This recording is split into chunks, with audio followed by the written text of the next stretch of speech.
유아실에서 애기 소리가 나는 거 참 좋죠. 야, 오늘 애기가 두 명입니다. 우리 김명인 자매 이 은옥은 안고 교회 처음 왔는데 나중 광고 시간에 함께 우리가 초대하도록 하고요. 오늘 함께 나눌 설교 말씀 같이 보죠. 열왕기상 15장 25절부터 열왕기상 15장 25절부터 우리 16장 마지막 절까지 좀 다소 긴 내용이지만 함께 자르지 않고 살피도록 하겠습니다. 열왕기상 15장 25절 제가 먼저 쉬운 성경을 읽을게요. 여러분이 가지고 있는 성경 본문대로 읽으시고 나눠주셔도 됩니다. 교독합니다. 열왕기상 15장 25절부터 16장 마지막 절까지입니다. 아사가 유다의 왕으로 있은 지 2년째 되던 해에 여로보암의 아들 나답이 이스라엘의 왕이 되었습니다. 나답은 2년 동안 이스라엘을 다스렸습니다. 나답은 여호와께서 보시기에 악한 왕이었습니다. 전에 여로보암이 이스라엘 백성에게 죄를 짓게 했는데 나답 역시 여로보암이 지은 모든 죄를 그대로 따라했습니다. 이사갈 지파 사람 아히야의 아들 바하사가 나답을 배반했습니다. 나답과 온 이스라엘이 블레셋 사람의 마을인 기브돈을 공격하고 있을 때 바하사는 그곳에서 나답을 죽였습니다. 아사가 유다의 왕으로 있은 지 3년째 되던 해에 바하사가 나답을 죽이고 그의 뒤를 이어 이스라엘의 왕이 되었습니다. 바하사는 왕이 되자마자 여로보암의 집안 사람들을 한 사람도 남김없이 다 죽였습니다. 그리하여 여호와께서 그의 종 실로 사람 아히야를 통해서 하신 말씀을 그대로 이루셨습니다. 그런 일이 일어난 것은 여로보암 왕이 많은 죄를 지었기 때문입니다. 뿐만 아니라 그는 이스라엘 백성들까지도 죄를 짓게 하여 여호와를 노하게 하였습니다. 나답이 한 다른 모든 일은 이스라엘 왕들의 역사책에 적혀 있습니다. 유다 왕 아사와 이스라엘 왕 바하사 사이에 전쟁이 끊이지 않았습니다. 아사가 유다의 왕이 된 지 3년째 되는 해에 아히야의 아들 바하사가 이스라엘의 왕이 되었습니다. 바하사는 24년 동안 디르사에서 다스렸습니다. 그러나 바하사는 여호와께서 보시기에 악하게 살았습니다. 전에 여로보암이 이스라엘 백성에게 죄를 짓게 했는데 바하사도 여로보암이 지은 모든 죄를 그대로 따라했습니다. 16장 1절입니다. 여호와의 말씀이 하나니의 아들 예후에게 내려왔습니다. 예후가 바하사를 향하여 말했습니다. 너는 아무것도 아니었는데 내가 너를 높여서 내 백성 이스라엘의 지도자로 삼았다. 그런데 너는 여로보암처럼 내 백성 이스라엘이 죄를 짓도록 했고 그들의 죄 때문에 나를 화나게 만들었다. 바하사야, 그러므로 내가 너와 내 집안을 멸망시키겠다. 느밧의 아들 여로보암에게 벌을 내렸던 것처럼 너에게 벌을 내려 내 집안 사람 가운데 성에서 죽는 사람은 개들이 그 시체를 먹을 것이고 들에서 죽는 사람은 새들이 그 시체를 먹을 것이다. 바하사가 한 다른 모든 일과 전쟁에서 승리한 이야기는 이스라엘 왕들의 역사책에 적혀 있습니다. 바하사는 죽어 디르사에 묻혔습니다. 그의 아들 엘라가 뒤를 이어 왕이 되었습니다. 여호와께서 하나님의 아들인 예언자 예후를 통하여 바하사와 그의 집안에 대하여 말씀하셨습니다. 바하사는 여호와께서 보시기에 악한 일을 많이 했습니다. 그래서 주께서 크게 노하셨습니다. 바하사는 전에 여로보암의 집안이 한 일과 똑같이 악한 일을 저질렀습니다. 게다가 그는 여로보암의 집안 사람들을 다 죽여 여호와를 더욱 화나게 했습니다. 아사가 유대의 왕으로 있은 지 26년째 되는 해에 바하사의 아들 엘라가 이스라엘의 왕이 되었습니다. 엘라는 디르사에서 2년 동안 다스렸습니다. 시므리는 엘라의 신하로서 엘라의 전차들 가운데 절반을 지휘하는 장군이었습니다. 엘라가 왕궁을 관리하는 아라사의 집에서 술에 취해 있을 때에 시므리는 엘라를 반역했습니다. 시므리가 아르사의 집으로 들어가 엘라를 죽였습니다. 그때는 아사가 유대의 왕으로 있은 지 27년째 되는 해였습니다. 시므리가 엘라의 뒤를 이어 이스라엘 왕이 되었습니다. 시므리는 왕이 되자마자 바하사의 집안 사람들을 다 죽였습니다. 그는 바하사의 집안 사람과 그 친구들을 한 사람도 살려두지 않았습니다. 이처럼 시므리는 바하사의 집안을 완전히 멸망시켰습니다. 그리하여 여호와께서 예언자 예후를 통해 바하사에게 말씀하신 것이 그대로 이루어졌습니다. 이런 일은 바하사와 그의 아들 엘라가 저지른 모든 죄 때문에 일어났습니다. 그들은 자기들뿐만 아니라 이스라엘 백성까지 죄를 짓게 만들었습니다. 그들은 헛된 우상들을 만들어 이스라엘 하나님 여호와를 노하시게 했습니다. 엘라가 행한 다른 모든 일은 이스라엘 왕들의 역사책에 적혀 있습니다. 시므리는 아사가 유다의 왕으로 있은 지 27년째 되는 해에 이스라엘의 왕이 되어서 7일 동안 디르사에서 다스렸습니다. 그때의 이스라엘 군대가 블레셋 마을인 기브돈에서 가까운 곳에 진을 치고 있었습니다. 진에 있던 사람들은 시므리가 반역하여 왕을 죽였다는 소식을 듣게 되었습니다. 그래서 그들은 그날로 군대 사령관인 오므리를 이스라엘의 왕으로 세웠습니다. 오므리와 모든 이스라엘 백성은 기쁘돈을 떠나 디르사로 쳐들어갔습니다. 시므리는 성이 점령되는 것을 보고 왕궁으로 들어가 불을 지르고 자기도 타 죽었습니다. 이와 같은 일은 시므리가 여호와께서 보시기에 악한 일을 하여 죄를 지었기 때문에 일어났습니다. 전에 여로보암이 이스라엘 백성에게 죄를 짓게 했는데 시므리도 여로보암이 지은 모든 죄를 그대로 따라했습니다. 시므리가 한 다른 모든 일과 엘라 왕에게 반역한 이야기는 이스라엘 왕들의 역사책에 적혀 있습니다. 이스라엘 백성이 두 무리로 나뉘었습니다. 한 무리는 기나세 아들 디브니를 왕으로 삼기를 원했고 다른 무리는 오므리가 왕이 되는 것을 원했습니다. 오므리를 따르는 사람들은 기나세 아들 디브니를 따르는 사람들보다 강했기 때문에 싸움에서 그들을 이겼습니다. 그래서 디브니가 죽고 오므리가 왕이 되었습니다. 아사가 유다의 왕으로 있은 지 31년째 되는 해에 오므리가 이스라엘의 왕이 되었습니다. 오므리는 12년 동안 이스라엘을 다스렸는데 처음 6년은 디르사에서 다스렸습니다. 오므리는 세멜에게 은 2달란트를 주고 사마리아 언덕을 샀습니다. 오므리는 그 언덕 위에 성을 쌓고 그 성을 원래 주인이었던 세멜의 이름을 따서 사마리라고 불렀습니다. 그러나 오므리는 여호와께서 보시기에 악한 일을 저질렀습니다. 오므리는 전에 있던 다른 왕들보다 더 악했습니다. 느바세 아들 여로보암이 이스라엘 백성에게 죄를 짓게 했던 것처럼 오므리도 여로보암이 지은 모든 죄를 그대로 따라했습니다.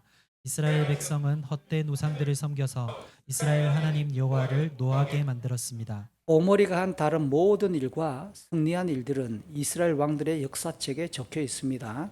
오므리는 죽어서 제우상들과 함께 사마리아에 묻혔습니다.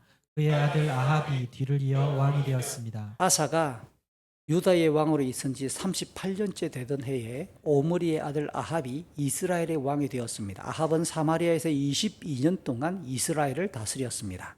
오므리의 아들 아합은 여호와께서 보시기에 악한 일을 많이 했습니다.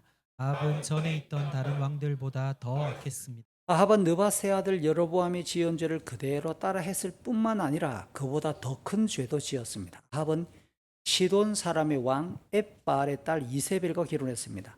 아합은 바알 신을 섬기고 예배하기 시작했습니다.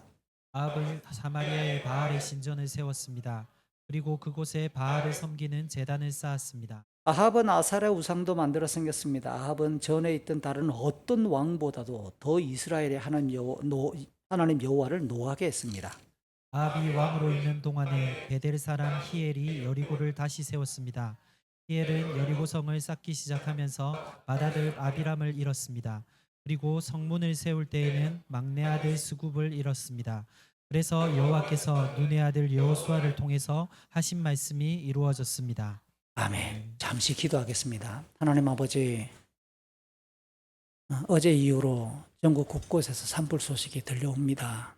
이틀째, 사흘째 계속 불타고 있는 이 땅을 불쌍히 여겨주시고 지나다가 죽은 대원들도 있고 중경상을 입은 대원들도 있으며 많은 주민들이 고통 가운데 있습니다. 보시옵소서. 우리가 할 수 있는 일이 지극히 미약하고 제한되어 있는 이 땅의 삶 속에서 오늘도 공예배로 나온 주의 백성들 앞에 오늘 이 시간 말씀을 대합니다. 주의 성령께서 이 시간 이 땅을, 이 민족을, 이 땅의 개개인들을 불쌍히 여겨 주시옵소서. 오늘도 말씀 가운데 위로해 주시고 힘을 주시고 하나님께서 각자가 처해 있는 모든 삶의 형편에도 우리 하나님이 세밀하게 간섭하셔서 지금 이 시간 주의 은총으로 함께하여 주시옵소서. 예수님 이름으로 기도합니다. 아마 올해 3월 들어서 가장 뜨거운 반응을 일으키고 있는 한국 드라마, 그것을 하나 꼽으라 그러면 싹 속았수다라는 드라마가 있을 거예요. 지금 TV 프로그램에는 안 나옵니다. 그래서 그게 뭔 소리냐 싶을 어른들도 있겠죠. 저도 처음에는 그랬습니다. 처음에는 이게 뭔가 KBS 안 나오고 MBC 안 나오고 SBS 안 나오고 뭐 하다못해 TV조선에도 안 나오는데 이게 뭐냐. 인터넷으로 드라마나 영화를 볼 수 있는 사이트가 수년 전부터 만들어지고 전 세계 사람들이 동시에 접속해가지고 보는 사이트들이 만들어졌습니다. 그 중에 유명한 게 넷플릭스라는 게 있는데요. 이게 뭔가 싶은 어른들은 아이들에게 전화해 보세요. 나도 넷플릭스 좀 보여도 이렇게. 자녀들이 넷플릭스 하나 가입하면 4명이 동시에 접속할 수 있습니다. 한 사람 계정으로. 저희 집에도 없는데 시집간 딸이 원정 와가지고 깔아주고 간 거죠. 그래서 잘 안 보는데 하도 그러니까 아내랑 둘이 앉아가지고 이틀 동안 한번 보보자 그러면 이게 뭔지. 그래서 1편부터 8편까지 우선 16편까지 제작될 거라는데 절반만 봤습니다. 봤더니 제목이 폭삭 속았수다. 폭삭 완전히 속았수다, 속았다, 당했다 라는 표준 말이겠지요. 근데 제주도 방언입니다. 근데 제주도 사람들은 이 말을 그런 뜻으로 사용하기도 하지만 일반적으로는 아이고 세상에 그런 일이 어우 진짜 놀랬네 감탄사로 이 말을 많이 쓴다 그래요. 드라마를 다 보고 나면 그곳에 등장하는 주인공들이나 배우들의 삶을 가만히 보면 폭삭 속았수다를 어떻게 이해할 수 있느냐면 정말 고생 많이 했습니다. 한평생 진짜 고생 많았네요 라는 뜻으로 이해할 수 있는 드라마의 제목이다 그럽니다. 반면에는 1960년대 제주도 서민들의 생활과 1990년 이제 주인공이 딸을 낳은 거예요. 그 딸이 제 아내랑 학번이 같더라고요. 보니까 69년생인 거예요. 그러니까 88학번인 거죠. 이게 1990년대랑 1960년대가 교차적으로 화면에 막 등장하면서 50대, 60대 우리 어른들의 향수를 확 자극시키고 불러일으키기도 합니다.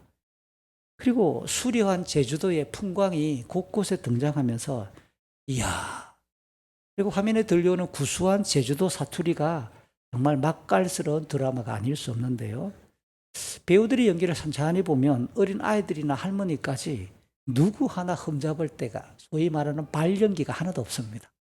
어째서 이렇게 연기를 잘하지? 저 아이를 어디서 데려왔지? 싶을 만큼 너무너무 잘 연기하고요. 어느 장면이 시간이 10년, 20년 지났는데 그때 그 장면이 이렇게 연결되구나 라고 하는 일화가 다른 일화에서 또 등장하므로 극본이 이렇게 개연성이 있고 짜임새가 완성도가 높다. 연출의 능력도 탁월하다 라고 하는 것을 충분히 느낄 수 있는 드라마입니다. 곳곳에 눈물을 흘리게 만들어요. 너무 많이 눈물을 흘리게 만들고 조금 감수성이 예민한 50대 이후에 남자들이 보면 손수건 수건을 놓고 봐야 됩니다. 스토리를 이해할 수 없을 만큼 눈물이 막 납니다. 이렇게 정말 눈물을 많이 나게 만드는 그리고 감탄을 자아낼 만한 명대사가 절비하게 나오고 있더라고요. 반밖에 안 봤는데 너무 칭찬 많이 하는 것 같죠. 거룩한 설교 시간에 제가 드라마 이야기를 잘 안 하는데 아직 완결편까지 보려면 반 이상 남았는데 어쨌든 지금까지 절반 정도를 보고 난 이후에 시청 소감을 저보고 말하라면 한마디로 한 단어로 표현하면 사랑. 그런데 사랑의 색깔이 너무 다양해요. 그 속에 등장하는 주인공 남녀만 봐도 그 남자 주인공이 1살 어린 여자 주인공을 초등학교 시절부터 얼마나 좋아하는지 구박을 받고 온 동네 사람들이 놀려도 얼마나 사랑하는지 야 저게 딱 십자가의 사랑이구나. 모든 것을 참고 오래 참고 모든 것을 바라고 모든 것을 기대하는 고린도전서 13장이 바로 저거구나. 그래서 제가 그 드라마를 보다가 회개를 많이 했습니다. 야 은주야 오빠가 저렇게 사랑할게. 내가 양관식처럼 사랑해야 되겠구나. 이야 결혼하는 모든 형제들 또 결혼하기 전에 꼭 보고 갈 드라마. 이야 어째 저렇게 사랑할 수 있을까.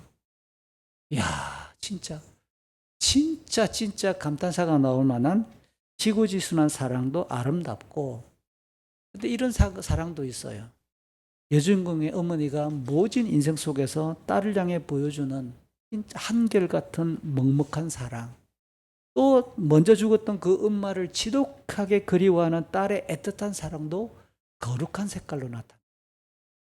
또 빌런, 악역으로 등장하는 사람도 사랑 안 하는 게 아니에요. 자기를 사랑하니까.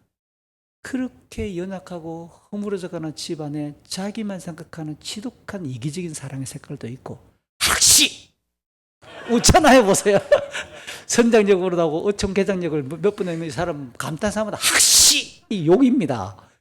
그 사람도 지독하게 자기만 사랑하는 변절되고 왜곡된 사랑의 색깔 짙은 짙은 회색빛 사랑도 그 속에 있더란 말이에요. 그래서 전체적으로 저보고 한 줄 평을 해보라 그러면 그런 문화비평가가 아닌데요. 사랑을 그 드라마를 통해서 뽑아내면 각자의 삶을 일구어가는, 때로는 아름답고 때로는 처절하고 때로는 거룩하고 때로는 비참한 위대한 각자의 힘이다 라고 한 줄 평을 읊조리고 있습니다. 그러다가 문득 이번 주일 본문을 가만히 한 주간 묵상하다가 대입시켜 볼 때, 인간이 누군가를 뜨겁게 사랑할 수 있지. 그 누군가 대신에 어떤 사람은 무엇인가를 뜨겁게 사랑하기도 합니다. 그 사랑을 에너지 삼아 그 드라마처럼 각자의 삶을 살아가는구나. 인생의 사랑이란 제목을 빼버리면, 그걸 다르게 말하면 열정이라고도 표현할 수 있는데요. 그걸 빼버리면 인간이 무슨 힘으로 살아갈까 싶은 거죠. 그러면서 사람이 이렇게 누구나가 다 색깔은 다르고 모양은 다른데 그 열정과 사랑에 기초해서 살아간다? 저는 성경을 가르치는 목사니까 왜 그럴까 생각해 보니까 이 사랑의 근원이 요한일서 4장 8절과 16절은 하나님의 본성을 사랑이라고 가르칩니다. 창조주 하나님의 본성이 사랑인데 그 하나님의 형상으로 만들어진 인간이다 보니까 그것이 비뚤어졌던 아름답던 간에 사랑의 기초에서 인간은 인생을 만들어 간다. 비록 하나님을 향하여 반역하고 타락한 인생이어서 심각하게 변질되고 왜곡되었지만 하나님을 닮은 그 본성의 흔적들이 희미하게 우리 인간들에게 남아있는 거예요. 그래서 부분적으로 인간들을 바라보면 지식을 추구하고 선함을 추구하는 버릇이 있어요. 정의를 좋아하고 정직을 기뻐하는 버릇들이 있습니다. 창작할 수 있는 힘이 있고요. 무엇인가를 만들어낼 발명의 능력도 있는 것이 인간이고요. 그리고 사랑할 힘도 우리 인간이 지니고 있습니다. 죄 아래 있는 인생의 이런 지식, 비록 죄 아래 살아가지만 의를 추구하는 마음, 죄 아래 있지만 거룩하고 때로는 그 사랑할 수 있는 이런 자세들은 이 땅의 삶을 영위하도록 섭리하시는, 한번 따라합시다. 몇 번 따라했던 단어예요. 일반 은총. 하나님의 일반 은총이다라고 교회가 그동안 설명을 했던 단어입니다. 그렇기 때문에 하나님은 죄를 지은 인생을 향해서도 벌만 내리시는 분이 아니라고요. 여전히 그 하나님은 부패하고 타락하고 죄를 짓고 있지만 여전히 사랑을 행하시는 하나님이다 라고 하는 것이 일반 은총으로 설명할 수 있는 겁니다.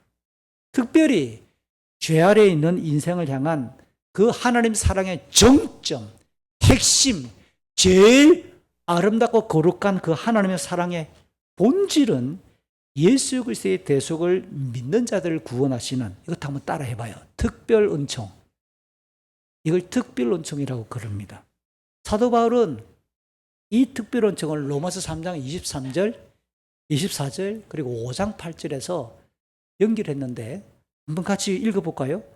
모든 사람이 죄를 범하였음에 하나님의 영광에 이르지 못하더니 그리스도 예수 안에 있는 속량으로 말미암아 하나님의 은혜로 값없이 의롭다 하심을 얻은 자 되었느니라.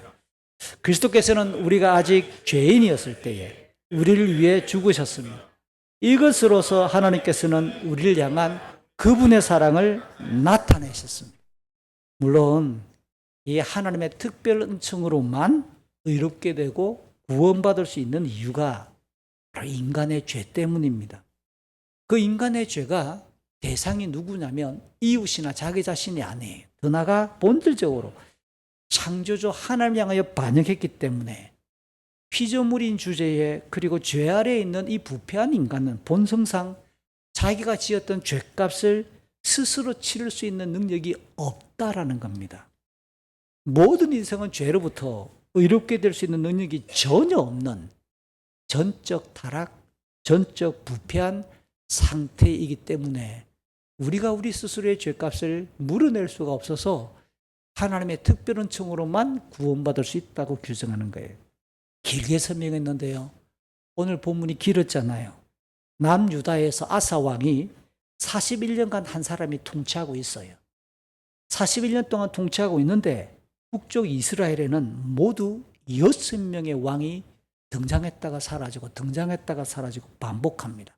세 번에 걸쳐 정변, 구테타가 일어납니다. 정변이 일어났다 왕의 집안이 바뀐다는 뜻이에요.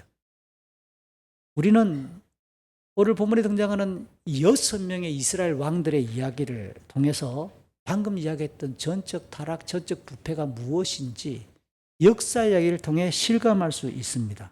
그래서 우리가 오늘도 주일을 맞아 이 자리에 앉아 있는 이유는 우리가 하나님 나라를 소망할 수 있는 믿음이 있는 것은 하나님을 아버지라 부르고 구원을 이야기할 수 있는 것은 오직 하나님의 크고 놀라운 특별한 은총, 하나님의 놀라운 그 은혜로만 구원받았다는 사실을 확인하고자 하는 거죠. 먼저 오늘 본문으로 들어가기 전에 직전의 문맥인 15장 1절부터 24절 앞부분의 이야기, 아사가 왕이 되는 이야기를 잠시 복습을 해볼까요?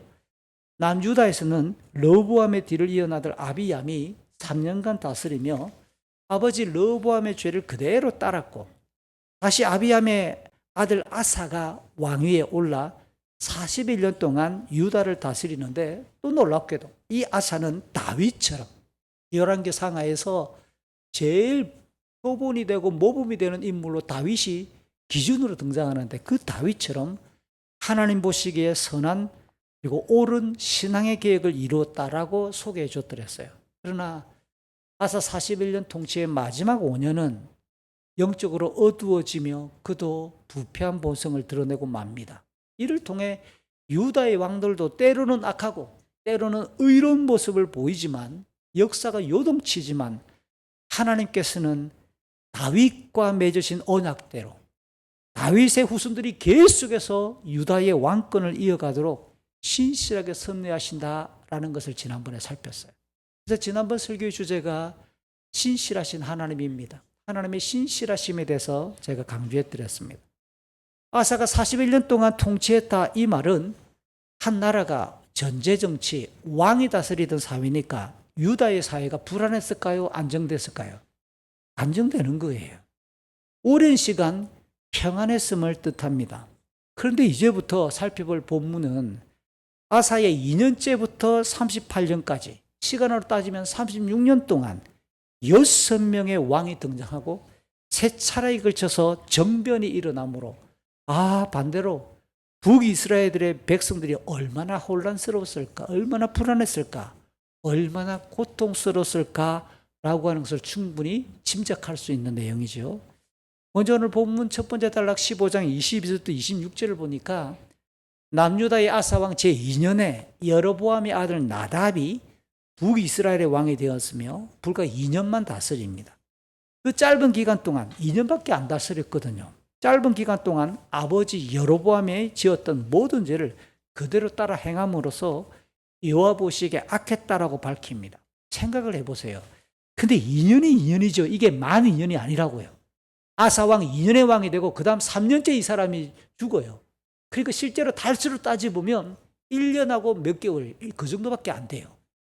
이게 해가 바뀌어서 2년이라고 말하는 거예요.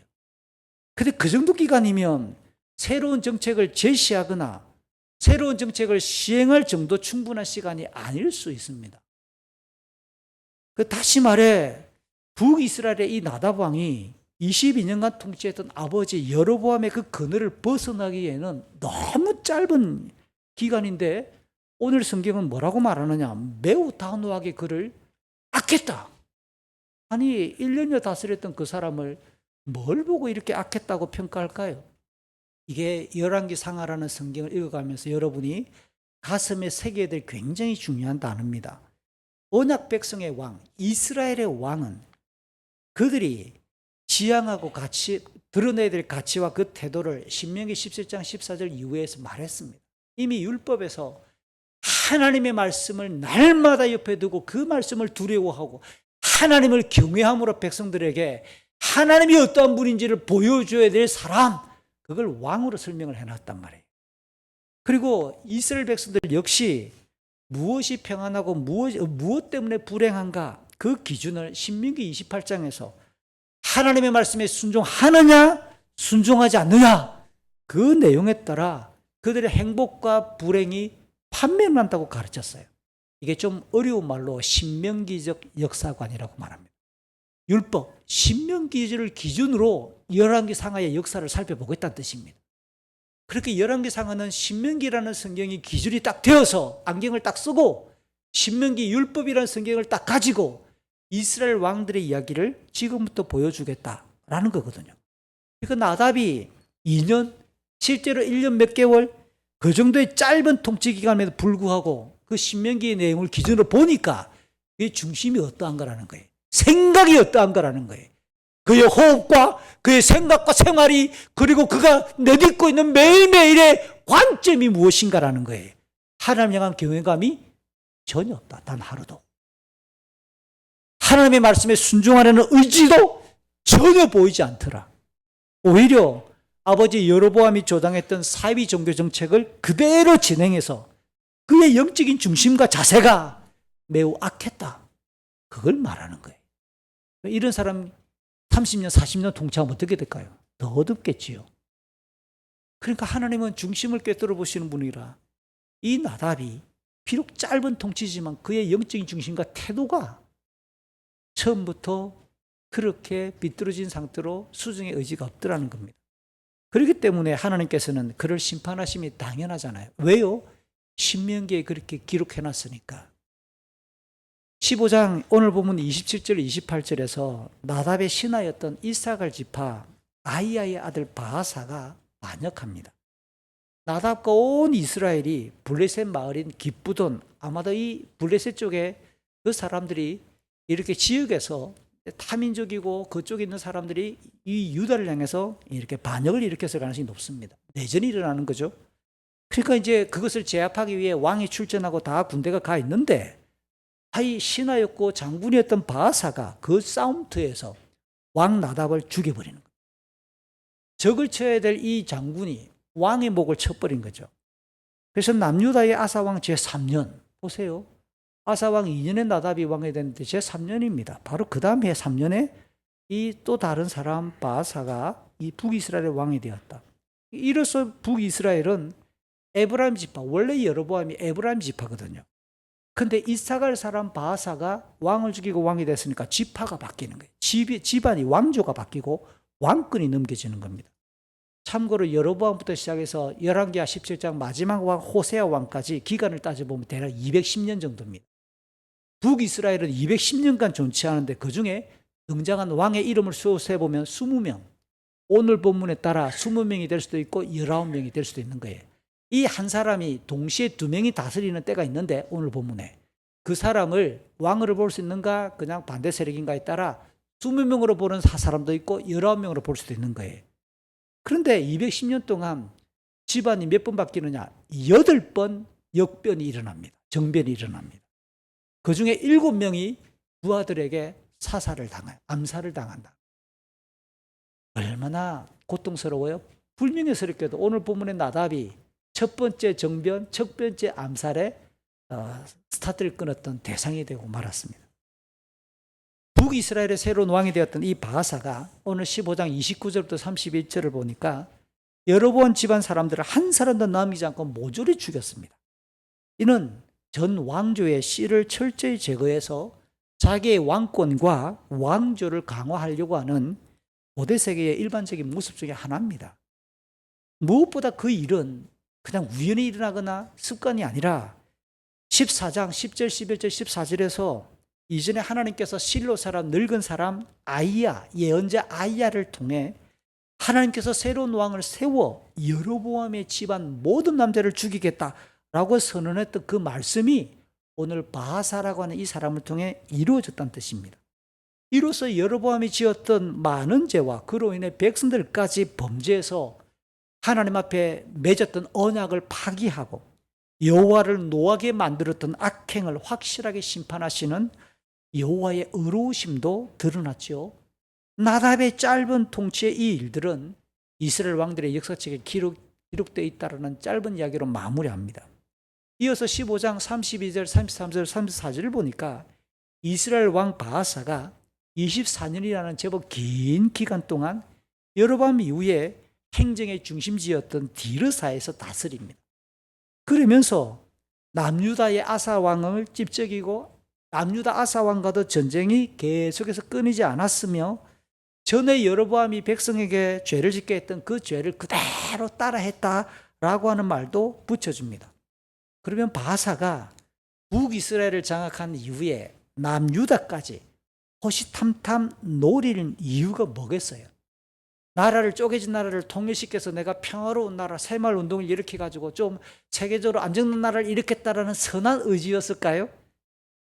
오늘 본문을 보면 여로보암이 백성에게 지었던 죄를 그대로 따라했다 이 말을 가지고 분석해 보면 거룩한 열정이 안 보이잖아요. 전국을 자기 발 아래 두겠다라는 세속적인 권력의 욕망이잖아요. 이 같은 권력에 대한 집착, 불경건한 종교적 태도는 하나님 보시기에 신명기적 역사관에 의하면 악할 뿐인 거죠. 당연히 여로보암과 그의 아들 부자가 하나님의 징벌로 쓰러진 것처럼 그 역시도 언약에 신실하신 하나님의 심판과 비참한 말로가 예고될 수밖에 없다는 겁니다. 자연스럽게 16장으로 넘어갑니다. 16장 처음 1절부터 4절의 내용을 보니까 여호와의 말씀이 하나니의 아들 예언자 예후에게 임합니다. 그 말씀을 들었던 예언자 예후는 바사를 찾아가 왕을 찾아가 전달하죠. 하나님이 말합니다. 너는 아무것도 아니었다. 바사가 아무것도 아니었지만 하나님께서 높이셔서 너를 이스라엘의 지도자, 이스라엘의 왕으로 누가 하나님이 세워주셨는데 네가 여로보암처럼 하나님의 백성, 이스라엘 백성이 죄를 짓도록 하나님을 또 화나게 만들었다는 내용을 예언자가 왕에게 그대로 전달합니다. 바사가 아무것도 아니었다. 이 말을 지은 성경이 아무것도 아니었다고 굉장히 점잖하게 번역을 해준 거예요. 히브리 성경 원어를 보면 너는 먼지야, 너는 티끌이야. 흙은요. 창세기에 나오는 첫 번째 사람 이름이 누굽니까? 남자 아담, 아담아. 이게 흙이라고 번역을 합니다. 흙도 종류가 있습니다. 찰흙도 있고 진흙도 있고 마사흙도 있고 지금까지 언급했던 거는 좀 좋은 흙들입니다. 근데 느낌이 다르죠? 티끌, 먼지. 이게 좀 기분이 달라집니다. 히브리어 스펠링이 다른 거예요. 아파르. 이거는 티끌이고 먼지입니다. 아다마가 흙인데 아파르는 티끌과 먼지로 구약성경에서 주로 번역돼요. 하나님이 뭐라고 말할까요? 바사를. 너는 아파르야. 티끌도 안 되고 먼지도 안 되는 네가 내가 너를 왕으로 세웠다. 그러면 그가 왕이 된 것은 자기가 잘난 게 아니라고요. 하나님이 그를 주권적으로 왕위에 올리셨고 그러니까 신명기 말씀에 따라 여호와를 경외하고 언약의 말씀에 순종하는 것이 마땅하다라는 것이 전제되어 있는 명령입니다. 너는 아무것도 아니었는데 내가 너를 지도자로 삼아줬잖아. 흥미롭게도 하나님께서 높이셔서 왕으로 삼았다. 너는 아무것도 아니었는데 하나님이 높이셔서 왕을 삼았다. 이게 누구에게 적용되냐면 14장 7절에 보면 이미 실로의 늙은 예언자 아이야가 여로보암에게 똑같이 했던 문장입니다. 그러면 느낌이 뭡니까? 똑같은 단어가 여기 오늘 바사에게 적용되니까 여로보암에게 내려졌던 징벌처럼 바사도 그 사람만 끝날 게 아니라 바사와 그의 집안의 모든 남자들도 함께 멸망하겠다. 그래서 오늘 하나님의 아들 이 예후가 그대로 예언합니다. 너의 집안 사람들 가운데 성 안에서 죽으면 개가 시체를 뜯어먹을 것이고 성 밖에서 죽으면 새가 그 시체를 뜯어먹을 것이다 라고 선언함으로써 여로보암이나 바하사나 똑같은 수준으로 하나님이 그를 왕으로 세웠는데 똑같이 죄를 지었으니까 똑같은 처벌을 내린다. 하나님은 이렇게 하나님의 심판이 공의롭고 공정하신 거예요. 바하사의 시대가 저물어 갑니다. 16장 5절부터 7절 그의 24년 동안 주요 행적은 역시 이스라엘 왕들의 역사책에 실려 있음을 알려주면서 죽어서 디르사에 묻혔다. 그의 아들 엘라가 왕이 되었다라고 기록합니다. 주목할 만한 사실은 앞에서 언급했던 것을 한 번 더 반복합니다. 바하사가 여로보암의 집안이 한 일과 똑같은 악행을 저질러 하나님 보시기에 악했으므로 언약의 하나님 여호와께서 하나님의 아들 예후를 통해 심판을 말씀하셨고 그가 여로보암의 집을 쳤다라고 하는 말이 덧붙여져 있습니다. 왜? 그가 이 바하사가 여로보암의 집안을, 여로보암의 집안 사람들을 다 죽였다라는 뜻의 이 문장이 왜 붙어 있을까요? 이것은 하나님께서 그를 통해 여로보암의 집안을 멸절시켰잖아요. 그럼에도 불구하고 그가 여로보암의 집안이 행했던 죄를 똑같이 지어서 돌아설 수 없는 상태구나. 반면교사로 삼을 만한 의지와 노력과 선함이 없구나. 이것을 상기시켜 주는 겁니다. 그러니까 죄가 얼마나 무서운가 보세요. 앞선대의 죄가 무엇인지를 다 알고 있어서 멸절시켰는데 자기도 똑같은 길을 걷는다. 이게 숙제 중에 숙제입니다. 인생을 살다가 보면 우리를 돌보세요. 그렇게 아버지 어머니가 키울 때 저게 불만이어서 난 저렇게 안 살아야지. 명백합니다. 그대로 따라 사는 사람이 있고 진짜 반면교사로 돌아서는 사람도 있긴 합니다. 근데 똑같이 사는 사람이 뭘까요? 부모님을 존경해서가 아닙니다. 싫은데 그게 자기 속에 습관화되어 있는 버릇들이 남아있는 거예요. 이걸 뭘로 설명하죠? 심리학에서 다양한 용어들이 나오고 교육학에서도 다양한 관찰과 다양한 조치가 나옵니다. 그러나 성경을 가지고 말한다면 죄가 이렇게 심하게 유전되는 거예요. 이제 16장 8절부터 14절에서 바하사의 아들 엘라가 남유다의 아사 왕 26년의 왕이 되었지만 2년째, 이것도 2년째입니다. 그 이듬해 전차 군대의 절반을 지휘하던 장군 시므리에게 또 암살당합니다. 그때 엘라는 왕궁을 관리하던 신하 아르사의 집에서 술에 취해 있었어요. 국정을 성실하게 살펴야 될 이 왕의 대낮에 왕궁 관리자의 또 집에서, 왕궁에서 술 마신 것도 아니고 부하의 집에 가가지고 왜 그 집에 갔대요? 아마 그 집에 바처럼 만들어놨는지 모르죠. 그곳에 들어가가지고 방탕하게 술을 마시고 퍼져버리는 그의 면모를 심각하게 만듭니다. 이 시므리가 왕을 죽이고 새로운 왕위에 올라 바하사의 집안 사람들을 멸절시켜서, 바하사가 여로보암의 집안 사람을 멸절시킨 것처럼 시므리가 왕이 되자마자 바하사의 집안 사람들을 멸절시켜서 예언자 예후를 통해 방금 말씀했던 대로 하나님의 심판을 그대로 진행합니다. 엘라 역시 아버지 바하사를 따라 백성들로 하여금 죄를 짓게 했던 그 악행을 돌이킬 신령한 의지가 전혀 없었고 동일한 길을 걸었기 때문에 그와 같이 비참하게 죽임당했다고 보고하는 겁니다. 여로보암의 집안의 통치가 총 24년, 바하사의 집안의 통치가 총 25년간, 합치면 두 개가 거의 49년, 50년에 가까운 시간이죠. 이 기간에는 그래도 구테타가 한번 일어났지만 북이스라엘이 제법 안정을 누렸던 기간이었을 수 있습니다. 물론 종교적으로는 여전히 하나님을 우상화하는 사이비 종교였음에도 불구하고 통치자가 바뀌지 않았다, 이 한 가지만 가지고 그나마 백성들이 조금은 사회체제의 혼란이 적었을 겠다, 이 정도 관점에서 안정 누렸겠다라고 말한 거예요. 놀랍게도 오늘 보면 16장 15절부터 20절을 보니까 바하사 집안을 향한 하나님의 심판도구로 쓰였던 사람, 새로운 왕 이 시므리가 며칠 통치할까요? 일주일. 그럼 7일 동안 한 일이 뭐겠습니까? 조금 전에 힌트가 나왔습니다. 바하사가 즉위하자마자 여로보암의 집안 남자를 모두 죽였던 것처럼 시므리가 왕이 되자마자 바로 직전 바하사와 그의 아들 엘라 집안의 모든 남자를 죽였다. 근데 시므리는 일주일 통치했다. 일주일 동안 한 일은 전 왕의 모든 집안의 사람을 죽이는 그 일. 그게 일 다예요. 7일 통치로 끝나버립니다. 아사 왕 27년에 북이스라엘 왕이 된 시므리가 디르사에서 다스리고 있을 때 블레셋 마을 기쁘돈에서 가까운 곳에 진을 치고 있던 이스라엘 군대에, 이 기쁘돈 블레셋 시간이 꽤 지났는데 이쪽에서 계속 반역이 일어나는가 봐요.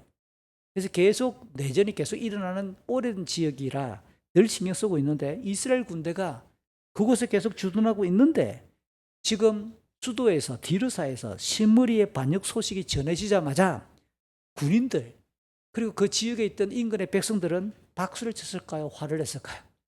화를 낸 거예요. 그 시므리가 왕감도 안 되는 게 그렇게 했다고? 낼 만한 사람이 됐으면 박수 쳤을지도 몰라요. 그러니까 이 전쟁터에 있는 군인들이 보기에는 헐! 제가 왕이 돼? 그렇게 어떻게 했을까요? 군대 사령관 오므리 앞에 전부 다 군인들이 무릎 꿇어. 군대 사령관을 향해서 당신이 왕이 돼야 됩니다. 그래놓고 전쟁을 스톱하고 회군 어디로? 수도를 향해서. 전부 다 군인들이 오므리 장군을 군대 사령관을 왕으로 초대해서 곧바로 수도를 향해서 회군의 성을 점령해 버립니다.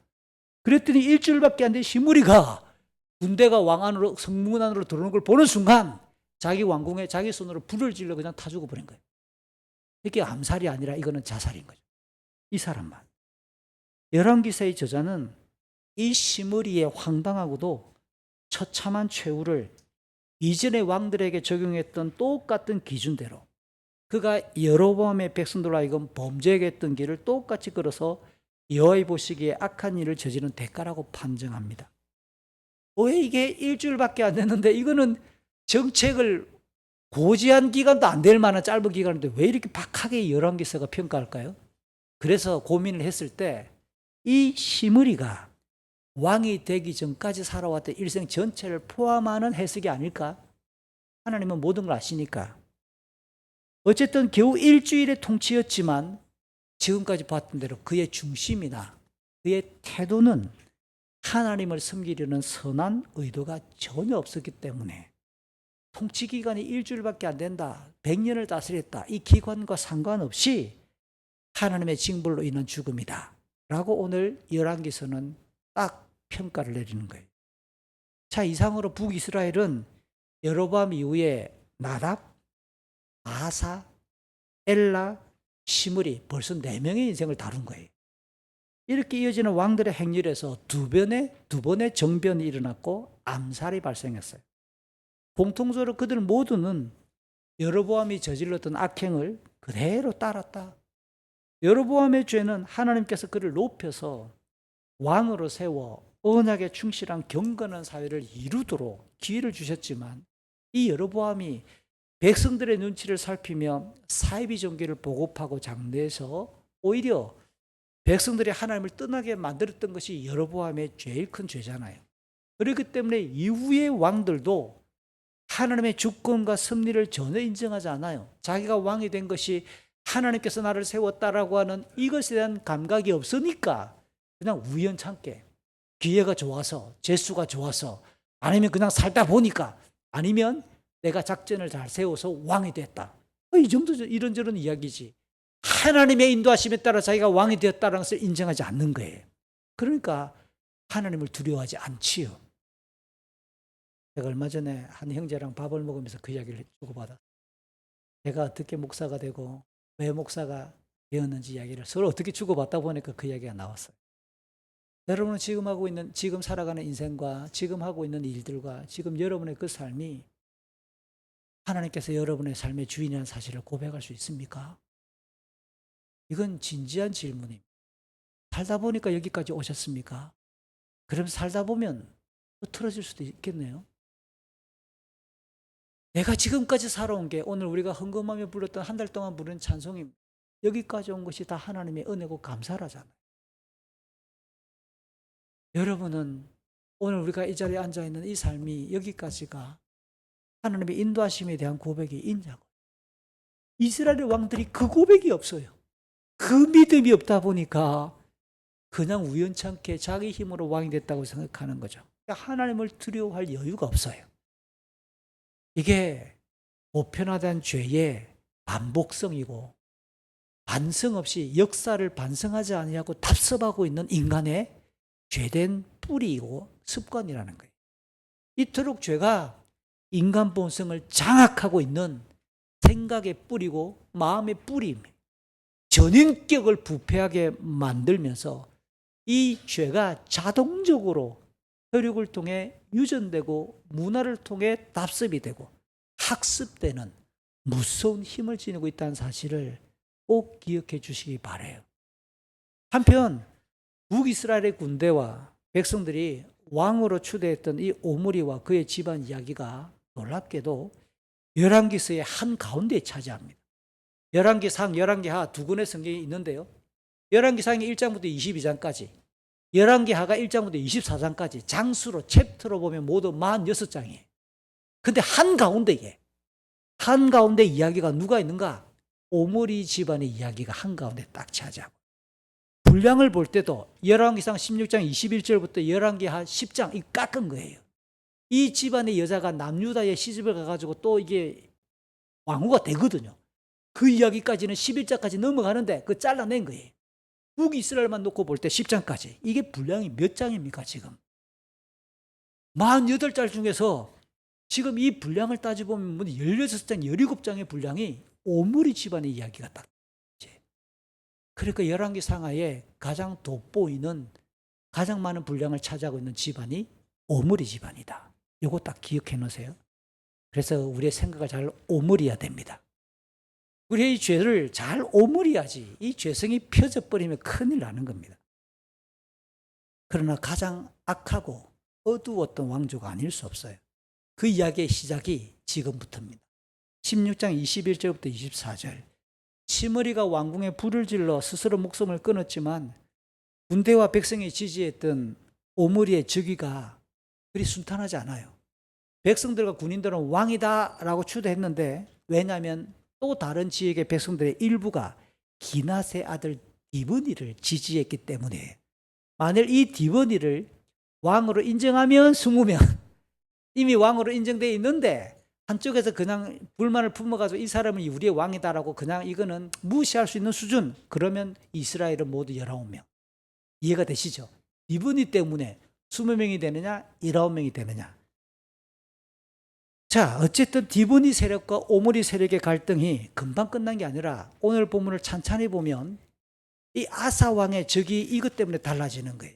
어디서 나오느냐? 이게 참 재미있게도 오늘 본문 16장에 보면 23절에 아사가 유다의 왕으로 있은 지 31년째 되는 해 오므리가 왕이 되었다. 31년? 그런데 29절에 보면 아합이 왕이 되는 게 38년. 7년밖에 안 다스렸네.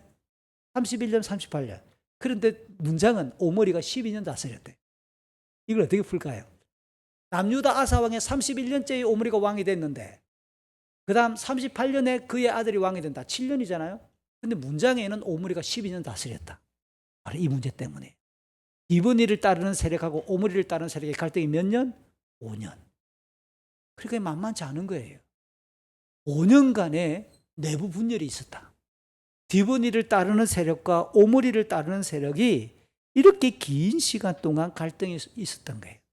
결국 그들 사이에 내전에서 오므리 세력이 더 강하니까 디브니가 죽고 오므리가 남유다 아사 왕 31년에 북이스라엘 왕이 되었다라고 그렇게 설명하는 겁니다. 실제로 시므리가 7일만 통치하고 죽으면서부터 군인들이 당신이 우리의 왕입니다 라고 했던 기간부터 따지면 12년. 내란이 종식되고 난 이후에 통치했던 것은 대략 6, 7년. 그 정도인 거예요. 그런데 이 오므리가 그의 행적이 오늘 짧게 소개되어 있는데 이 사람 주목할 만한 사람이에요. 수도를 옮깁니다. 지금까지 디브니에서 수도를 사마리아로 옮기는 겁니다. 디르사에서 사마리아로. 여로보암 이후 수도로 삼았던 디르사인데 오므리가 거기에서 6년간 다스렸어요. 내전 기간 동안 그도 계속 그곳에 있었다는 뜻이겠죠. 아마도 시므리가 왕궁을 불태운 일, 디브니를 따르던 세력과 갈등했던 기간 등을 정리하기 위해 국가의 분위기를 바꾸기 위해 새로운 수도가 필요하겠다라고 생각해서 행정중심지를 옮기려 했을 겁니다. 그래서 세멜이라는 사람한테 왕이 됐으니까 그냥 뺏은 게 아니라 은 2달란트, 68kg, 69kg 정도의 은값을 지불을 하고 그가 세멜이라는 사람이 가지고 있던 산을 하나, 언덕을 하나 삽니다. 그 언덕에다가 성을 쌓고 주인이었던 세멜의 이름을 붙여주고, 이것도 오므리가 멋있지 않아요? 자기 이름을 따가지고 오므리야 이러면 될 거 아니에요. 그런데 원래 주인, 정당의 값을 지불하고 샀는데 이게 사마리아, 세멜의 이름을 따가지고 사마리아라고 이름을 불러줍니다. 좀 멋있는 사람들 생각이 안 듭니까? 비록 왕이긴 하지만, 나쁜 왕이긴 하지만 굉장히 좀 멋있는 왕처럼 보여요. 이 사마리아는 세계 북쪽 10km 지점으로 군사적, 도로교통적 굉장한 요충지대예요. 그리고 이때부터 북이스라엘이 멸망할 때까지 앞으로 160년 더, 그리고 북이스라엘이 멸망하고 난 다음에도 신구약성의 전체에서 북이스라엘 하면 떠오르는 단어가 사마리아로 이름이 붙여지는 출발점이 이 오므리였다는 거예요. 그러니까 오므리가 약해 빠진 사람이나 힘을 건한 사람이 아니라 굉장히 지도력이 탁월했던 유능한 사람이었겠다. 군인들이 백성들의 시물이 되신 그를 곧바로 전쟁터에서 당신이 우리의 왕이 되어야 됩니다 라고 백성들과 군인들이 지지했던 사람. 디브니와의 갈등이 종료되자마자 새로운 수도를 정해서 나라의 분위기와 국정 운영을 쇄신하려고 했던 이런 분위기도 이거는 발빠른 지도력이 있는 거죠. 게다가 아까 제가 이야기했던 것처럼 정당한 가격을 주고 산을 매입했어요. 원래 주인의 그 이름도 딱 새겨주면서 사마리아, 성을 쌓은 일 등 왕으로서 기본적으로 백성을 통치하고 사회 분위기를 이끌어 가려고 하는 자질, 도덕성 등이 기본적으로 갖추어져 있는 사람이구나 라는 것이 느껴지는 사람입니다. 그럼에도 오늘 16장 25절부터 28절은 그의 영적인 태도, 신앙적인 불의함을 숨김없이 고발합니다. 특이한 점은 앞선 북이스라엘의 왕들처럼 느밧의 아들 여로보암이 백성에게 죄를 짓게 했던 것을 그대로 따랐다고 언급하면서도 이런 말이 문장에 붙었어요. 이전의 왕들보다 더 악했다. 역대급이라는 거죠. 지금까지 왕들과 비교할 때 최악의 왕이라는 겁니다. 종교적인 측면에서 여호와 보시기에 악했다. 그러니까 이 오므리는 행정적인 면이나 군사적인 면이나 경제적인 면 등에서 다방면에서 매우 의미 있는 업적을 남겼지만 언약과 신앙적인 측면에서는 누구보다도 심각한 죄인이라는 판결. 이게 오늘 열왕기 상하 하나님의 말씀이 내리는 판결입니다. 그러니까 오늘 이 오므리는 영원을 소망하거나 종말의 관점에서 우리가 살아야 된다는 것을 굉장히 중요하게 여겨주고 있어요. 다시 말해 하나님 앞에 우리의 인생이 평가받을 것을 기억하라는 겁니다. 성경은 신구약 전체를 통해서 이렇게 구약은 자세하지만 신약에서는 한 줄로 히브리서 9장 27절 사람이 죽음으로 끝이 나는 게 아니라 하나님 앞에 심판대 앞에서 심판받는다고 이야기하잖아요. 로마서 2장 13절 이하에서는 그 하나님의 의로운 우리의 행위를 따라 의로움과 영벌로 우리를 평가하고 심판하겠다고 말하잖아요. 그러니까 우리의 삶이 그냥 살면서 끝나는 게 아니라 하나님 앞에 반드시 서서 이 땅의 인생을 딛고 영원까지 이어질 만한 영원한 삶에 대한 평가가 있다고 하는 것을 기억해야 된다는 거예요. 오므리는 굉장히 똑똑하고 멋있는 일을 했을지 모르지만 하나님 보시기에 역대급 최악이었다. 전혀 이 땅의 삶과는 상반되는 평가를 내리고 있습니다. 구체적으로 어떤 죄를 지었는데 감추고 있어요. 그런데 이 죄가 그의 아들을 통해서 추적 가능한 그의 아들에서 또 하나 터집니다. 그러면 그 부자지간이 비슷했겠다는 느낌이 오는 거죠. 그가 죽어서 사마리아 성에 묻혔고 이제 그의 아들 아합이 뒤를 이어 왕이 됩니다. 또 하나 더 북이스라엘의 왕들 이야기에서 아합의 이야기, 한 개인의 이야기만 놓고 보면 아합의 일화가 이 열왕기상에서 제일 길게 자세하게 소개돼요. 16장 29절부터 22장 40절까지 이게 장수로 따지보면 거의 6장에 가까운 이 기간 동안 아합 한 사람의 왕의 이야기가 이렇게 길게 이야기돼요. 자, 이제 그의 이야기를 들어갑니다. 16장 29절부터 30절 남유다의 아사왕 38년에 아버지 오므리가 이룩한 왕조에 따라 그런 자연스럽게 왕이 되는 거죠. 사마리아를 중심으로 22년 동안 다스립니다. 놀랍게도 조금 전에 오므리를 이전의 왕들보다 더 악했다라고 기록했지만 16장 25절 오늘 본문 한번 보세요. 30절 이하에서 아합이 이전의 왕들보다 더 악했다라는 표현이 3번 나옵니다. 30절, 31절, 33절. 그러니까 아버지가 이전의 왕들보다 제일 악했는데 아들은 지금까지 살았던 왕들보다 제일 악했다. 아버지 받고 고 이거죠. 이제 아버지가 했던 것 받고 하나 더 이해가 됩니까? 역대급 최악의 왕이 아합이다 라고 판결합니다. 그러니까 오므리의 죄악을 능가했다는 뜻입니다. 그렇다면 아합 왕은 여로보암으로부터 그가 즉위할 때까지 북이스라엘 반세기 역사에서 한 50년 정도 지나오는데요. 여로보암이 시작했고 계속해서 반복되었던 죄악의 길을 따라 걸었어요. 따라 걸으면서도 아버지 오므리 시대에 더욱 심각했던 악행의 역사마저 훌쩍 뛰어넘는 최악의 걸음을 내디딘 사람. 그렇기 때문에 열왕기시의 저자는 그 내용을 지금부터 본격적으로 덜출 거예요. 그런데 오늘 본문은 우선 3가지로 아합과 아합 시대의 죄가 무엇인지를 먼저 선결제해 줍니다. 요약을 해 줍니다. 첫 번째, 그게 16장 31절입니다. 그는 여로보암의 죄를 똑같이 반복했을 뿐만 아니라 그보다 더 큰 죄악도 지었다라는 이 문장을 반복하면서 기술하는데, 시돈 사람의 왕 엣바알의 딸 이세벨과 결혼해서 바알을 섬기기 시작했다. 이 엣바알이라고 하는 말은 페니키아 민족의 단어입니다. 그 말 뜻은 뭐냐? 바알이 살아있다. 바알이 살아있다. 살아있는 신 바알, 이런 뜻입니다. 그럼 그의 딸 이세벨은 바알이 왕이다. 바알이 왕이다. 바알이 주인이다. 이런 뜻입니다. 주 1세기에 예수님 당시, 예수님보다 조금 더 한 20, 30년 뒤에 살았던 사람, 유대인이면서 제사장 출신인 역사가 요세푸스가 이 자기 민족의 과거 역사를 기술하면서 오늘 이 본문을 가지고 어떻게 해석을 하냐면, 엣바알이 바알의 제사장이면서 왕이었다. 그러니까 종교와 정치가 일치되었는데 이 종교를 이념 삼아 백성들을 완전히 장악한 왕. 이건 절대 군주입니다. 백성들의 신앙도 장악하고 있고 백성들의 모든 행정과 정치도 장악하는 사람. 그게 바로 오늘 엣바알이다라고 설명을 한 거죠. 원래 페니키아 민족은 두 개의 도시국가가 쌍벽을 이루며 굉장히 유명했어요. 하나는 시돈, 하나는 두로입니다. 여러분, 솔로몬 이야기 나오고 다윗 이야기 나올 때, 솔로몬 성전 지을 때 두로의 왕 누가 도와주죠? 히람. 그렇습니다. 이 페니키아의 두 개 도시국가 중에 그때까지만 해도 두로가 더 힘이 셌고 히람이 굉장히 해상무역을 장악하면서 굉장히 힘이 있었던 왕이었어요. 누가 히람을 무너뜨렸을까요? 오늘 본문의 주인공 엣바알. 엣바알이 두로와 히람을 장악해서 그를 무너뜨리면서 페니키아의 절대 강자로 떠오르는 거예요. 왕과 공주의 이름에서 드러나는 것처럼 시돈은 지금 바알 숭배의 본고장입니다. 아합이 왜 하필 그 나라의 공주랑 결혼하려고 했을까요?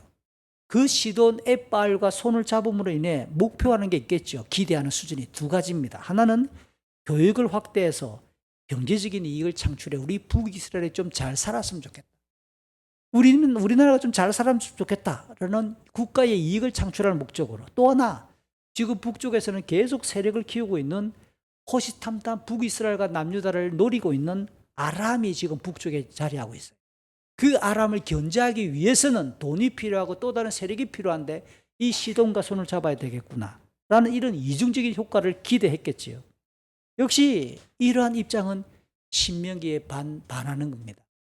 레위기에도 반합니다. 레위기 26장과 신명기 28장은요.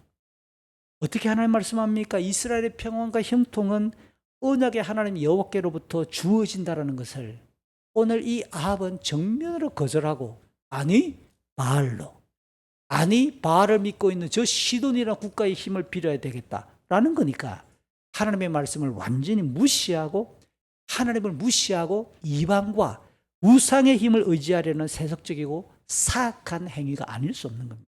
두 번째, 16장 32절 33절. 이 아합이 사마리아에 바알 신전을 짓고 바알의 제단을 쌓았으며 아살의 우상도 만들었다. 여러분, 이게 무슨 문장인 줄 아세요? 그동안 북이스라엘의 왕들은 하나같이 여로보암의 죄를 그대로 따랐습니다 라는 말을 반복적으로 나왔더랬어요. 그러면 여로보암의 죄가 뭐였습니까? 백성들이 예루살렘의 성전으로 내려가 제사 드리러 가고 절기를 지키러 가면서 출입하게 되면 자기 왕권이 약해지겠다는 그 염려 때문에 예루살렘에 내려가지 않게 만들어야 되겠다. 그래서 북이스라엘의 남쪽 베델, 북쪽의 단에다가 금송아지 모양의 우상을 만들어서 신전을 세워두고 가까운 곳에 가라 라고 한 거잖아요. 그런데 이 여로보암이 열왕기상 12장 28절 29절에 보면 금송아지 우상을 어떻게 해석했을까요? 이 금송아지가, 이 금땡이가 우리를 이집트 땅에서 출애굽시키는 하나님이야. 하나님을 인정한 겁니까? 부정한 겁니까? 말로 인정한 거예요. 하나님을 부정한 게 아니란 말이에요. 이 금땡이가 눈에 보이지 않던 하나님을 내가 눈에 보이게 만들어준 거야. 이해가 되시죠? 그러니까 사이비라고 말하는 거라고요. 하나님의 이름을 무시한 게 아니고 얘가 우리를 구원시킨 하나님 눈에 보이는 걸로 만들어준 거야, 내가. 그러니까 사이비 종교란 말이에요. 그 짓을 모든 왕들이 따라했다는 뜻입니다. 근데 오늘 아합이 한 짓이 뭘까요? 수도 사마리아에 어떤 신전을 지었다고요? 바알 신전. 이건 뭐냐? 수도 사마리아에 바알 신전을 건립하고 제단을 쌓았단 말은 본격적으로 이제부터 이스라엘의 신은 하나님이 아니라 누구다? 바알이란 선언이에요. 격이 다른 거예요, 완전히. 종교를 바꿔버리는 겁니다. 사마리아는 부이스라엘의 행정 중심지면서 지금부터 바알 숭배의 중심지가 되는 거예요. 여호와의 깃발을 내려버리고 바알 깃발로 통째로 바꿨다는 뜻입니다. 그러니까 열왕기서 기자는 그가 이전에 어떤 왕보다도 더 이스라엘의 하나님 여호와를 경노하게 만들었다라고 세 번째 30절 31절에 이어서 또 33절에서도 이야기해 주잖아요. 이런 분위기라면 여호와를 신앙하는 사람들은 어떻게 될까요? 이제 몇 주 뒤에 살펴볼 겁니다. 18장 4절 미리 땡겨 오면 이세벨 왕비가 국가의 공권력을 이용해 여호와의 예언자들을 모조리 죽이는 거예요. 내버려 두는 게 아니라 죽이고 탄압하는 거예요. 여호와 신앙을 탄압하고 바알 종교로 국가의 종교를 바꿔버렸다는 뜻이에요. 마지막으로 마지막 절 34절 아합이 왕으로 있을 그 시대에 베델 사람 히엘이 여리고를 다시 세웠는데 기초를 놓을 때 맏아들 아비람이 죽었고 성문을 세울 때 성문을 언제 달까요? 공사가 마지막 끝나는 시점이란 뜻입니다. 완공될 때 성문들을 세울 때 막내 아들 수급을 잃었다 죽었다는 뜻이죠. 여리고가 어떤 곳입니까? 출애굽한 이스라엘이 40년간 광야 생활을 거쳐서 약속의 땅 가나안에 들어가 첫 번째로 정복한 성이 여리고 성이잖아요. 그 성을 정복할 때 하루에 한 바퀴 성을 뺑 돕니다. 6일 동안. 7일째는 새벽같이 일어나 그날만 7바퀴 돌고 다 돌고 나서 이야! 소리 질렀더니 성이 무너졌더라. 이런 전쟁이 어디 있어요? 그런데 이런 위대한 전략을 그들이 고안해낸 게 아니라 하나님이 지시한 싸움이었어요. 그러니까 어떻게 이겼느냐라고 말할 때 고함 질러서 이겼다고 말하면 안 되고 성경을 읽고 신학적으로 답을 하면 하나님의 말씀에 순종했더니 이겼더라 라고 말해야 되는 거예요. 앞으로 벌어질 모든 가나안의 정복 전쟁도 또 가나안 땅에서 살아갈 모든 역사도 하나님을 경외하고 하나님의 말씀에 순종할 때 그와 같은 승리, 그와 같은 형통함을 계속 누릴 수 있을 것에 대한 믿음의 출발, 믿음의 시험과 관련되는 전략이었다고요. 그때 승리를 했습니다. 여호수아가 하나님의 말씀을 선포합니다. 누구든지 여리고성을 다시 쌓는다면 기초를 놓을 때, 공사를 시작할 때 큰아들이 죽을 것이다. 공사를 그럼에도 불구하고 중단하지 않고 계속 공사를 강요하고 계속 공사를 진행한다면 성문을 닫을 때 막내 아들도 죽을 것이다 라고 말하는 거예요.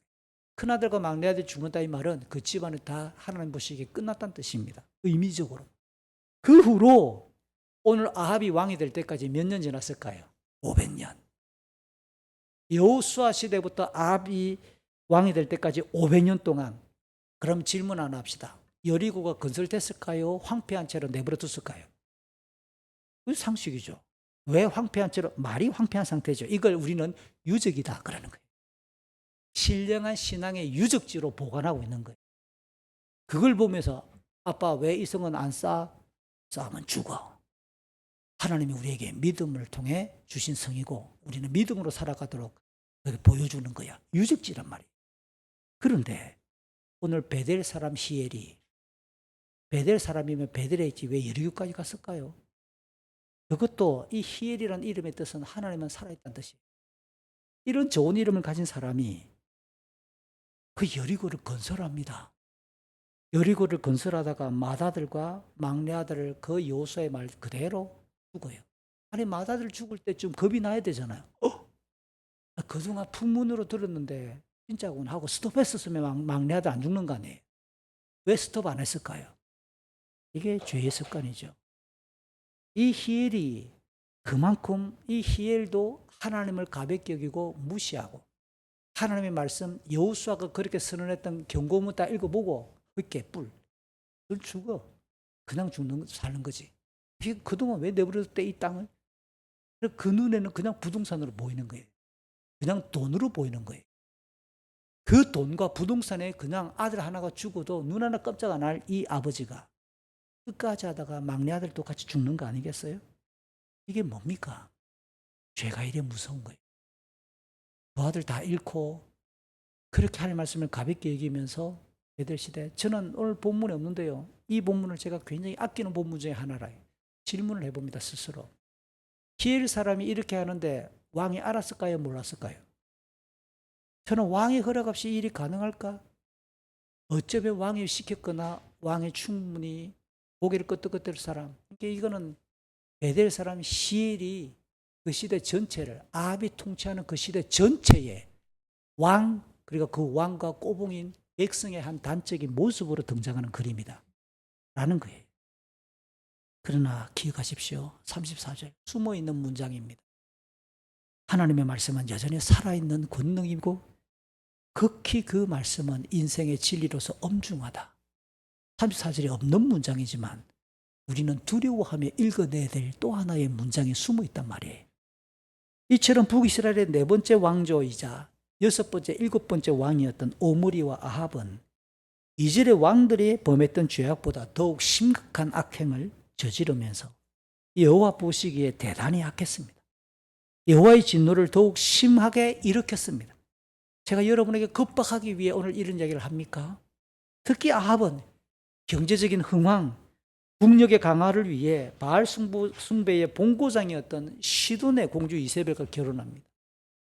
이 여자가 얼마나 나쁜 여자인지 이제 이어지는 열왕기상 뒷부분을 보다 보면 막 성이 나고 화가 날 때가 너무 많아요.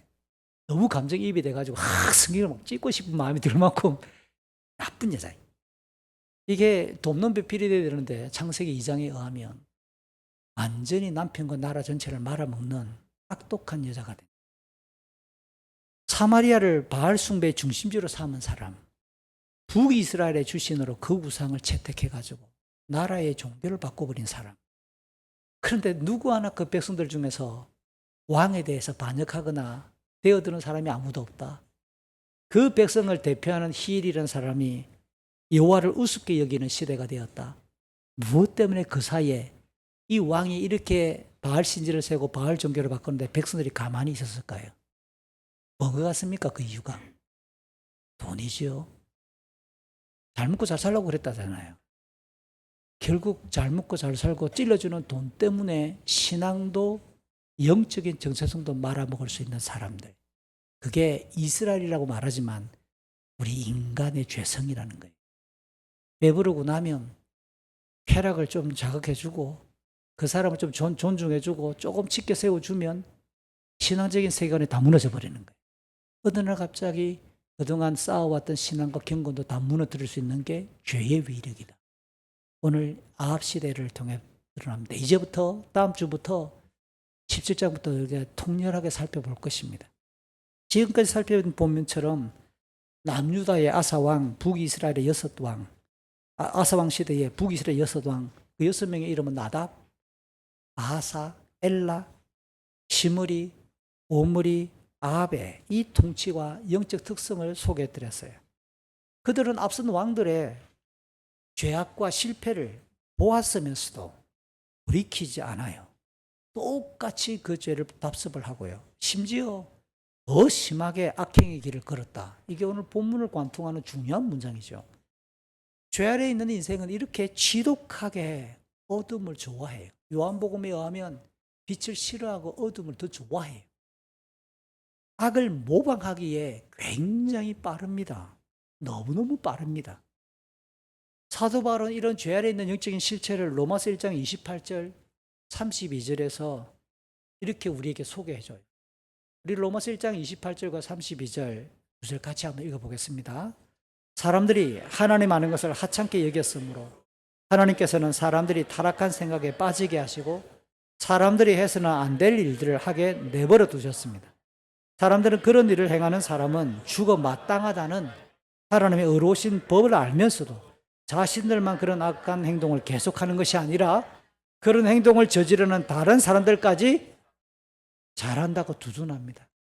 하나님을 하찮게 여기는 사람의 실체입니다. 죽어 마땅하다. 개역 성경은 사형에 해당한다. 사형 선고가 내려졌다.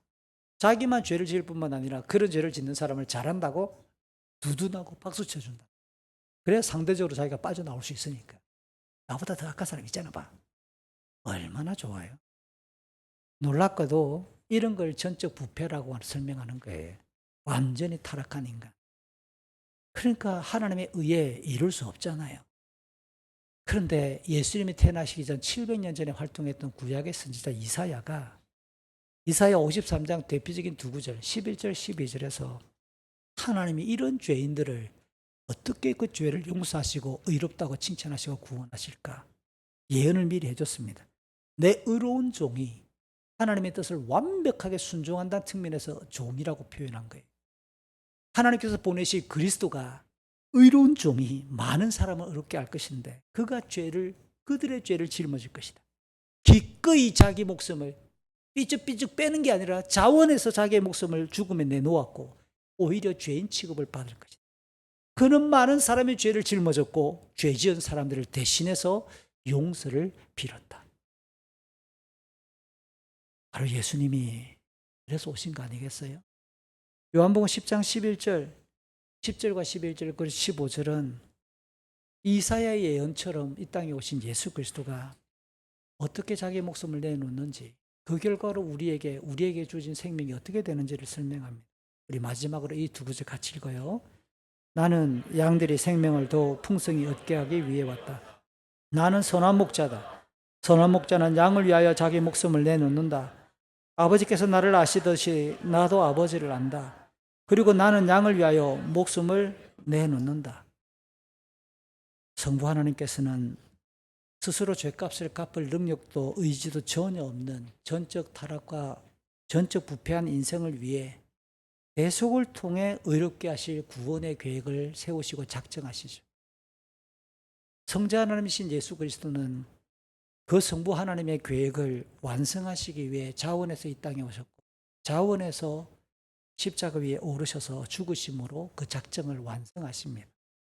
이제 성령 하나님께서는 삼위 하나님께서 택하신 자들에게 믿음을 주심으로 대속의 복음 깨닫게 하시고 고개를 끄덕이게 하시고 그 믿음 안에서 우리를 거룩하게 하시고 의롭게 하시는 삼위 하나님의 구원으로 우리가 하나님의 자녀가 되고 영생을 얻었다는 사실이 혹시 믿어지십니까?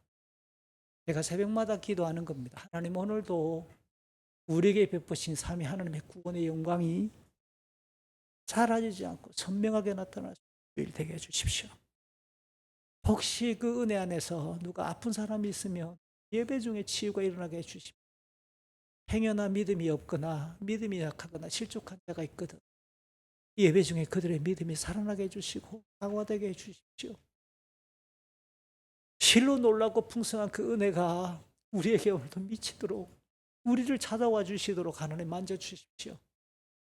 사랑하는 형제와 자매 여러분, 우리에게 임한 은혜가 에베소서 1장 6절과 7절에서 바울은 너무 짧은 단어지만 경탄 놀라운 은혜이다. 풍성한 은혜를 주셨다. 너무 크고 놀라운 은혜다. 이런 고백이 우리에게 정서적으로 느껴지십니까? 이 시간 같이 한번 기도했으면 좋겠습니다. 사랑하는 성도 여러분, 우리의 구원은 허접한 게 아니에요. 우리가 이 자리에 앉아 예배하는 이 시간이 가벼운 시간이 아니라고요. 우리에게 임한 하나님의 구원이 가벼운 게 아니라고요. 이렇게 놀랍고 풍성한 하나님의 은혜가 우리에게 임했다는 사실을 여러분이 감격했으면 좋겠어요.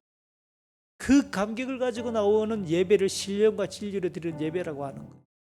내가 마음이 오늘 예배 드리고 나니까 좀 은혜가 있는 것 같더라 없더라 내가 기준이 아니라 우리에게 구원을 주셨던 그 하나님 앞에 경배하기 위해 우리는 오는 거란 말이에요.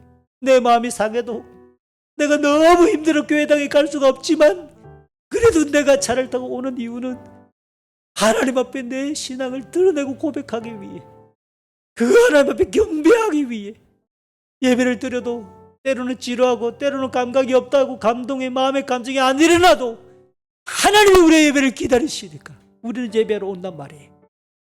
예배의 대상이 하나님이기 때문에 이 시간 우리 기도합시다. 크고 놀라운 은혜를 베푸신 하나님 찬양한다. 찬양과 감사의 기도를 드렸습니다. 동시에 하나님 우리 속에 남아있는 죄의 습관들이 여전히 강하고 질깁니다.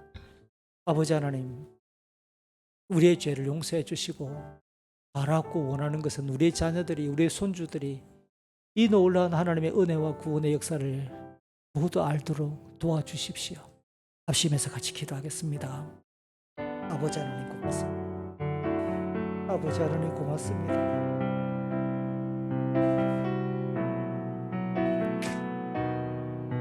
주여, 주여, 아버지, 주여, 우리를 불쌍히 여겨 주십시오. 우리를 구원하신 아버지의 사랑과 은혜를 시원하고 찬양하오니 주여, 우리를 불쌍히 여겨 주십시오. 우리의 허물과 우리의 죄악과 우리의 연약함을 아시는 아버지, 우리의 모든 당한 천지를 뛰어넘어 진리와 진리로 예배하는 자를 찾으시는 아버지 앞에 오늘도 우리가 예배하러 왔습니다. 놀라운 그 풍성한 아버지의 그 은혜를 우리에게 다시 한번 오늘도 회복시키시고 주여 구원의 은총으로 우리를 인도하여 주시고 아버지 우리를 인도하여 주시고 들어주시옵소서.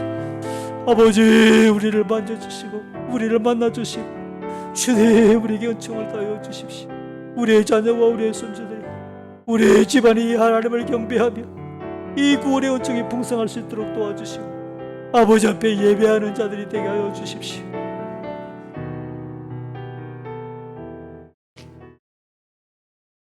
존귀하신 아버지 하나님, 부패하고 타락한 우리의 고집과 의지를 넘어 더 강력한 은혜와 풍성함으로 믿음을 주신 것을 찬양합니다.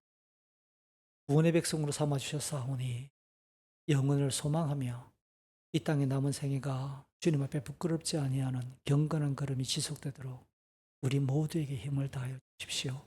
우리 주 예수 그리스도의 이름으로 기도합니다. 아멘.